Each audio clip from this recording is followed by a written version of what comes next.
Қайырлы күн достар, бүгін сіздермен судан жасайтын құймақтың видеосымен бөлісетін боламын.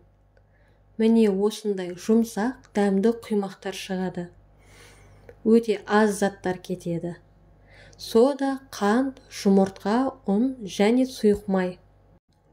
Қайнап тұрған 600 грамм суға жарты шай қасық содамызды салып, жақсылап араластырамыз.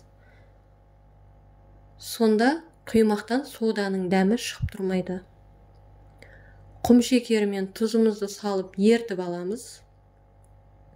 Суымызды кішкене суытып, жұмыртқа пісіп қалмайтындай етіп, 3 жұмыртқамызды біртіндеп бөліп, араластырып отырып саламыз. Үстіне ұнды да бөліп отырып араластырамыз.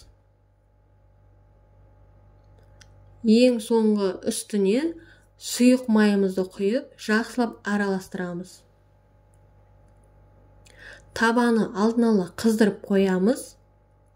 Ең бірінші құймақ пісіретін кезде табамызды майлап аламыз. Қалған құймақтар пісіретін кезде майлаудың қажеті жоқ.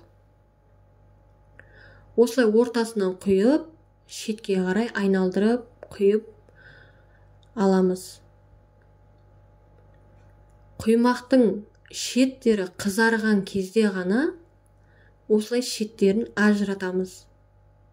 Барлығын шеттерін ажыратып, қызарған кезде арғы бетін аударамыз. Ол бетті отта көп ұстамаймыз, тез піседі. Сол алған бетін ашық жаққа қаратамыз. Барлығын бір-бірінің үстіне қойып, осылай майлықпен жауып қойса, құймақтың шеті жұп-жұмсақ болады. Қатып қалмайды. Міне, енді мына бетін барлығын түгел аударып, асты суып тұр. Құймағымызды қалағанымызша ораймыз. Табаны әр құймақ құятын кезде осылай қыздырып отырып құйсаңыздар, құймақтарыңыз осындай тесік-тесік болып, әдемі болып піседі. Жұп-жұмсақ, өте дәмді.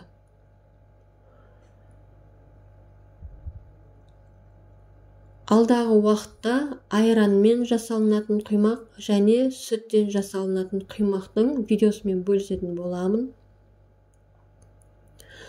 Осымен құймақтар дайын.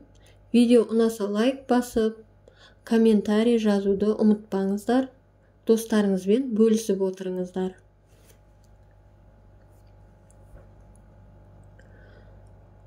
Тамашалағандарыңызға рахмет.